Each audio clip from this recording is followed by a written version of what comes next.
536, public hearing for consideration of an ordinance establishing a 6-month moratorium on permitting or re-permitting bar pits, reclamation facilities, construction and demolition debris facilities, land clearing, disposal facilities, and other landfill facilities.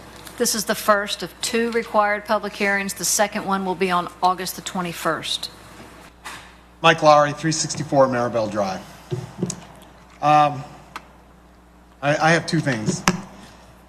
As an individual that's been a transit operator for almost 20 years, and we run buses through Wedgewood and Rolling Hills area. Our transit operators know these folks, and they know they're good citizens, and they know they care about their community. So I made the effort myself to go back, which I don't drive that route anymore, but to go into that community to see what was going on. And a gentleman was sitting out in his front yard, and I pulled up, and I asked him, "Can you give me a little tour?"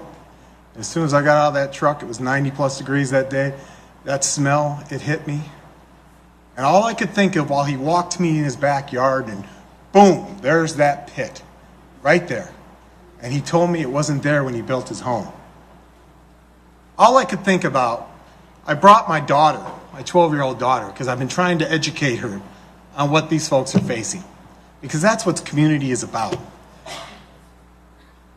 This isn't a black issue. This isn't a white issue. This is an Escambia County issue.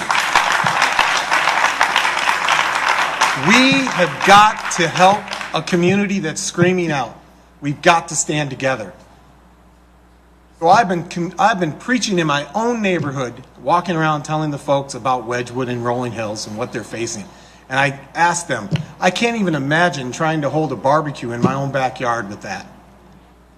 I wouldn't live there. I would sell and move out. Yeah, who's going to buy? That's exactly right.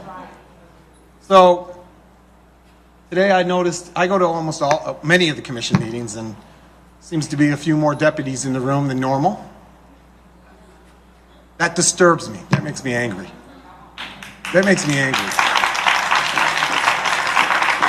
That sends a message. What message does that send? So let me say this to you. You know, I had another issue I was going to talk about, but at this point it's not as important, but I will just say this. The other issue is that I represent paratransit workers that are in their contract negotiations with First Transit, who transport the ADA community, the mentally and physically handicapped, the most vulnerable citizens in this community. 95% of them are African American. And what I saw in those negotiations just kind of ties to what I'm seeing in the community every day. What I see, what's happened in Wedgewood, that they're always put on the back burner. And I, for one, will not stand for it. Thank you. Our next speaker